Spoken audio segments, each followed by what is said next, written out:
ભારત સરકારનો economic survey એટલે કે આર્થિક સર્વેક્ષણ રજૂ થઈ ગયો છે। અમુક સ્ટુડન્ટ્સના પ્રશ્નો આવ્યા કે સર આ ઇકોનોમિક સર્વે હોય શું? એને સમજવા માટે તમારે સૌથી પહેલા બજેટ સમજવું પડે। બજેટ જેને ગુજરાતીમાં અંદાજપત્રક કહીએ છીએ, તેમાં સરકાર પોતાના આવનારા વિત્તીય વર્ષના ફાઇનાન્શિયલ યરના આવક અને ખર્ચનો હિસાબ રજૂ કરે છે અને સરકાર ભારતની જનતા પાસેથી મંજૂરી માંગે છે ખર્ચ કરવાની સંસદના માધ્યમથી। પણ જો તમે કોઈ પાસે દર વર્ષે ખર્ચ માટે પૈસા માંગતા હો તો ગયા વર્ષે ખર્ચ ક્યાં કર્યો તો એનો હિસાબ તમારે દેવો પડે અને એ જે ડોક્યુમેન્ટમાં રજૂ કરે છે ભારત સરકાર કે ગયા વર્ષમાં અમે પૈસા ક્યાં ખર્ચ કર્યા, એ ડોક્યુમેન્ટને કહેવાય છે આર્થિક સર્વેક્ષણ ઇકોનોમિક સર્વે। ભારત સરકારના સૌથી ઓથેન્ટિક આંકડાઓ, આધારભૂત આંકડાઓ ઇકોનોમિક સર્વેમાં હોય।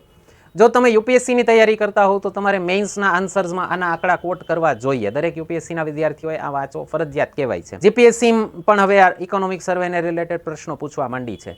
આખો સર્વે ન વાંચી શકો તો કોઈ પણ પબ્લિકેશનની સમરી આવતી હોય એ વાંચવી જોઈએ તમારે। સંસદમાં જ્યારે 1 ફેબ્રુઆરીએ બજેટ પ્રેઝન્ટ થતું હોય એના જસ્ટ એક દિવસ પહેલા 31 જાન્યુઆરીએ ઇકોનોમિક સર્વે નોર્મલી રજૂ કરતી હોય છે સરકાર।